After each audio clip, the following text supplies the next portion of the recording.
Hello everyone. आज का हमारा टॉपिक है स्टैट में मेजर ऑफ वेरिएबिलिटी हम पढ़ेंगे। इसमें से जो एमडी के लिए अगर आप पर्पस से देखो तो वेरिएबिलिटी के टाइप्स क्या हैं या स्टैंडर्ड डेविएशन के बारे में अलग से पूछ सकते हैं इन, या फिर मेजर ऑफ वेरिएबिलिटी ऐसा करके भी क्वेश्चन आ सकता है, लॉन्ग क्वेश्चन जो होंगे। और अगर हम एंट्रेंस के बेसिस पे देखें तो इसमें से जो वेरिएबिलिटी के टाइप्स हैं कि कौन सी वेरिएबिलिटी को क्या नाम दिया गया है, वो वाला टॉपिक जो है वो बहुत इंपॉर्टेंट है, क्योंकि फॉर्मूला वगैरह ऐसा नहीं पूछते हैं जनरली। तो जो वेरिएबिलिटी के टाइप है वहाँ से शॉर्ट क्वेश्चन आ सकते हैं। तो हम शुरू करते हैं। अब सबसे पहले हमें पता होना चाहिए कि वेरिएबिलिटी ही क्या होती है। ठीक है, वेरिएबिलिटी का मतलब क्या होना कि एक ऑब्जर्वेशन, आपने कोई भी एक जो है वो स्टडी की है, उसमें आपके पास बहुत सारा डेटा है, बहुत सारी ऑब्जर्वेशन है।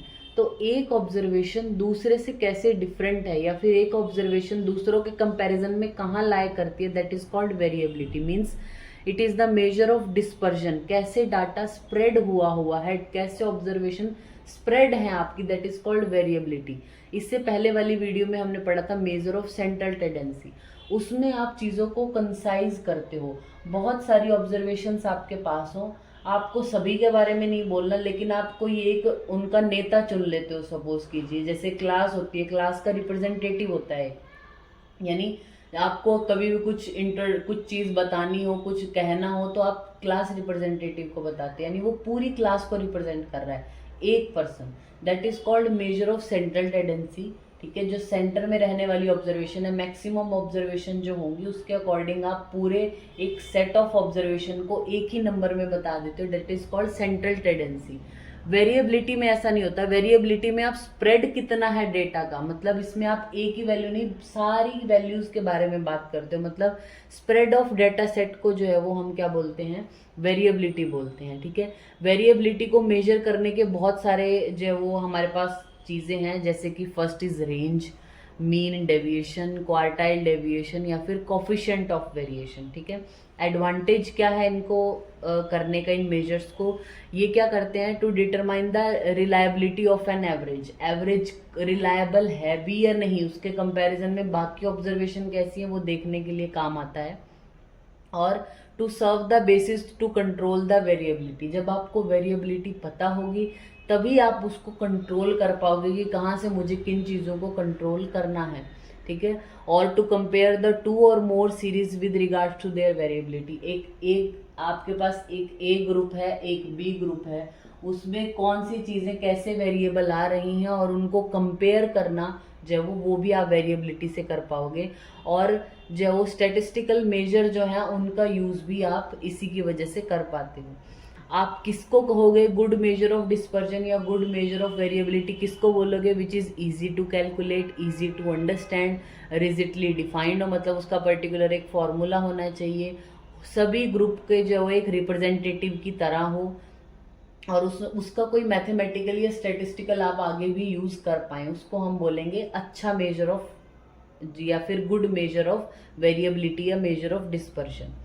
अब इनको डिटेल में पढ़ने से पहले, मतलब रेंज क्या है, स्टैंडर्ड डेविएशन क्या, मीन डेविएशन क्या, क्वार्टाइल डेविएशन क्या, ये सब पढ़ने से पहले हमें जो वेरिएबिलिटी, ये जो वर्ड है, इसको अच्छे से समझना होगा कि वेरिएबिलिटी होती क्या है या वेरिएबिलिटी के टाइप क्या होते हैं।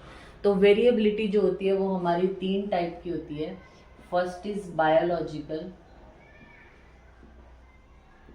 Second is real variability and third is experimental variability.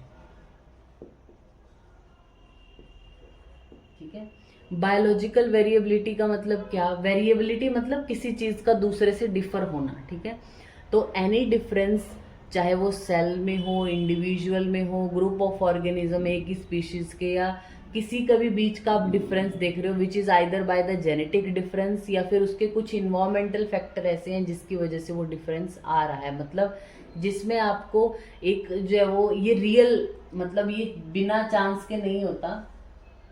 ठीक है, जैसे कि हम वेरिएबिलिटी, आप नेचुरल वेरिएबिलिटी की आप बात करो, जैसे प्रकृति सबकी अलग होती है, सार सबका अलग हुआ, दोष अवस्था अलग होती है, लेबोरेटरी पैरामीटर्स अलग आते हैं, तो ये सब क्या आ गया आपकी बायोलॉजिकल वेरिएबिलिटी में। बायोलॉजिकल वेरिएबिलिटी के भी अब टाइप होते हैं। First is inter individual, second is intra individual, third is class variability and fourth is sampling. अब कुछ लोग इसमें इंट्रा और इंटर में कंफ्यूज हो जाते हैं, तो आपको कैसे याद रखना है, जैसे इंटर कास्ट ऐसा बोला जाता है ना, तो इंटर कास्ट मतलब क्या, दो कास्ट के बीच में। ऐसे इंटर इंडिविजुअल मतलब क्या, दो इंडिविजुअल के बीच में। ऐसा डिफरेंस दो दो इंडिविजुअल के बीच में हो, चाहे उनकी डाइट की वजह से, चाहे उनके जेनेटिक मेकअप की वजह से, चाहे इम्यून सिस्टम की वजह से उनके। जैसे कि आप देखोगे, आपने एक ही क्लास के जो दो स्टूडेंट हैं वो देखे, या 5 स्टूडेंट देखे, सेम, जब वो सेम एज के थे, सेम ही क्लास में पढ़ रहे हैं, लेकिन किसी एक का जो HB आया है वो 12.5 ग्राम परसेंट है, एक का जो HB आया है वो 10 आया है, और एक का HB जो है वो 13 आया है। तो उनका न्यूट्रिशनल स्टेटस अलग होगा, उनकी डाइट अलग होगी, जेनेटिक अलग होगा। इन सब वेरिएशन की वजह से जब दो इंडिविजुअल के बीच में कोई भी वेरिएशन आता है, that is called inter individual variability. Intra individual क्या होता है, या फिर इसको पीरियोडिकल वेरिएबिलिटी भी बोलते हैं, the difference in the same individual over a time. एक ही इंडिविजुअल, जैसे आपने ये एक ही पर्सन ऑब्जर्व किया, आप इसकी कुछ टाइम बाद इसमें ही वेरिएशन देख रहे हो, that is called intra individual. वो डायरनल साइकिल की वजह से भी हो सकता है, जैसे बहुत सारे हार्मोन है जो दिन के टाइम पे ज़्यादा होते हैं, नाइट के टाइम पे जिनकी वैल्यूज़ कम हो जाती है। कुछ डाइटरी वेरिएबल भी होते हैं, और कुछ एजिंग की वजह से भी होता है। जैसे अगर आप बात करो टेम्परेचर की, पल्स भी आपका अलग अलग लेवल पे अलग अलग होगा, ब्लड प्रेशर अलग हो सकता है एक ही दिन में अगर आप बहुत बार चेक करते हो, ब्लड शुगर लेवल चेंज होगा, जैसे आपने खाना खाने से पहले अगर शुगर चेक किया है, खाने के तुरंत बाद किया, या खाने के 2 घंटे बाद किया, तो अलग अलग वेरिएशन आ रही है टाइम के हिसाब से। दोष अवस्था, अग्नि ऑफ द पेशेंट जो है वो चेंज हो सकती है, ठीक है। नेक्स्ट आता है हमारा क्लास वेरिएबिलिटी। क्लास वेरिएबिलिटी का मतलब कोई भी variation between the different classes, अलग अलग क्लास के बीच में जो वेरिएशन आता है। जैसे हम बात करें एज के अकॉर्डिंग, ठीक है, जो बच्चों में और जो मिडल एज वाले हैं और ओल्ड एज वाले हैं, उनके बीच की जो वेरिएशन होगी, मतलब उनको अलग अलग क्लासेस में रख दिया ना, कि एक ओल्ड एज है, एक मिडल एज वाले हैं और एक बच्चे हैं, बिल्कुल, तो उनकी क्लासेस अलग हो गई। सेक्स के अकॉर्डिंग बात करें तो मेल्स को अलग रखा, फीमेल्स को आपने अलग रखा, तो अलग अलग जो मेल और फीमेल में वेरिएशन है वो क्लास वेरिएबिलिटी है। देन आता है हमारा सैम्पलिंग वेरिएबिलिटी। जब हम स्टैटिस्टिक्स की बात करते हैं तो आपके पास 2 सैंपल हैं सपोज, ठीक है, एक ये ए ग्रुप है, एक ये बी ग्रुप है आपके पास। तो ए और बी ग्रुप में जो भी वेरिएशन आ रहा है that is called sampling variability, ठीक है। इसको आप कम कर सकते हो by increasing the sample size. Sample size ज़्यादा होगा तो ये सैम्पलिंग वेरिएबिलिटी अपने आप कम हो जाएगी, ठीक है। दूसरी हम बात करते हैं यहाँ पे रियल वेरिएबिलिटी की, ठीक है। रियल वेरिएबिलिटी मतलब नाम से इसका पता चल रहा है हमारा, ये चांस से नहीं आती, मतलब ये जो होती है बाय चांस आ जाती है। बायोलॉजिकल बाय चांस मतलब उसकी चीज़ें अलग हैं, वो अलग तरीके से रहता है, जेनेटिक मेकअप अलग है, इस वजह से थोड़ी वेरिएशन अपने आप आ गया, बाय चांस आती है बायोलॉजिकल में।